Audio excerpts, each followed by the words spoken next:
একটা সময় ছিল যখন আপনি কোন সাবজেক্ট নিয়ে পড়তেছেন তার উপর আপনার ব্যক্তিত্ব নির্ভর করতো, কিন্তু এই যুগে আপনি কোথায় পড়ছেন তার উপর নির্ভর করে আপনার ব্যক্তিত্ব কেমন হবে। কারণ আপনার কোনো পার্সোনালিটি নাই, কেননা আপনি টাকা দিয়ে পার্সোনালিটি কিনলেন, আই মিন ট্যাগ। কারণ বর্তমানে কিছু শিক্ষক শিক্ষার্থী আছে যারা বর্তমানে স্কুল কলেজে চাকরি বা পড়াশোনা করে নিজেকে উপোস মনে করে।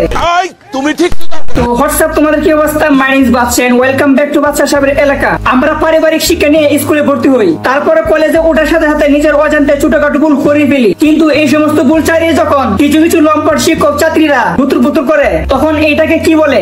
প্রশ্নটা রইল আমার অডিয়েন্সদের কাছে।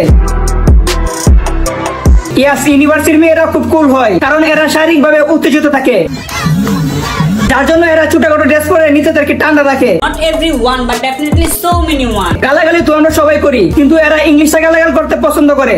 ঠিক আছে, গাঞ্জা তো গাঞ্জাই। এখন এটা এভাপোর যেটা বলো না কেন, এরা তো গাঞ্জাখোর। ছাত্রীরা যতটা কুল থাকে, টিচাররা ততটা হট থাকে। কেননা বর্তমানে কোচিং এর টিচার যদি মেয়েদের পছন্দ না হয়, তাহলে টিচারের কাম সারা। তার উপর আজকাল মেয়েদের যা ব্যবহার, আপনাকে অর্ধেক ধরে পুরোটাকে ছেড়ে দিবে। আই মিন বর্তমান টিচারের চাকরি। এরা আসলে স্কুল কলেজকে বাংলাদেশের মানচিত্র মনে করে। দুঃখে বাঞ্চ দেয়া যায় মাঝে মাঝে। সত্যি কথা বলতে বর্তমানে স্কুল কলেজে যা চলে তা পুরো বাংলাদেশে চলে, কিন্তু তারা জানেও না 20 কোটি বাঙালির মধ্যে 20 কোটি নিয়ম কারণ আছে, আর তারা তাদের স্কুল কলেজের বাইরে সবকিছুকে খেত বলে। আর ইউনিভার্সিটিতে ধর্মের কোনো অস্তিত্ব নেই, সবাই তো আকাশ থেকে পড়ছে। হ্যাঁ, এইটা আমি খুব ভালো করে জানি। আমার এগুলো কথা কিছু মানুষের গায়ে লাগছে।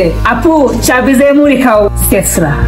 নাটকের জুবানকে আমরা মোটামুটি অনেকই চিনি, সে খুব ভালো নাটক করে। কিন্তু ইদানিং কয়েকদিন যাবৎ জুবানের একটা নাটক নিয়ে অনেক সমালোচনা হইতেছে। কিন্তু কেন? তাহলে আপনারা শুনুন। সে একটা নাটক করে, সেই নাটকের নাম হলো রূপান্তর। আর এই নাটকে বোঝানো হয়েছে যে একটা ছেলে থেকে কিভাবে মেয়ে হয়ে যায়। আর সেই বিষয়টা নিয়ে সোশ্যাল মিডিয়াতে অনেক সমালোচনা হয়েছে এর আগেও। কিন্তু সমালোচনা হওয়ার পরেও এই নাটকটা কেন করা হলো তা বিষয়টা আমার অজানা। তবে যেহেতু নাটকটা করে ফেলছে তো আর কিছু করার নেই। এখন আবার শুনতেছি এই নাটকটা নাকি বয়কট করা হয়েছে, আর এখন তো আর কোনো সমস্যা নেই। তারপরে সমস্যা যেন লেগে আছে, কেননা এটাকে বাংলাদেশের এক বড় কোম্পানি প্রমোট করছে। আবার এই সেই কোম্পানি না ওয়ালটন কোম্পানি, যে কোম্পানিকে এক কথায় মানুষ চিনে। কেননা আমার ঘরের বাইরে আনাচে কানাচে কোনায় কানায় সিফাই সাফাই যা আছে সবকিছু ওয়ালটনের জিনিস লাগানো, এমনকি আমার বাসার বউটা ওয়ালটনের। এখন কত হলো আমার পক্ষ থেকে সবার কাছে একটা অনুরোধ যে ওয়ালটনকে বয়কট করা হোক। এই প্রত্যাশা নিয়ে আমরা মাঠে নামি, আর এটাকে নিয়ে সবাই প্রতিবাদ জানান যে ওয়ালটন বয়কট। আপনার পোস্টার মাধ্যমে বা ভিডিওর মাধ্যমে স্লোগান হবে একটাই, ওয়ালটন বয়কট।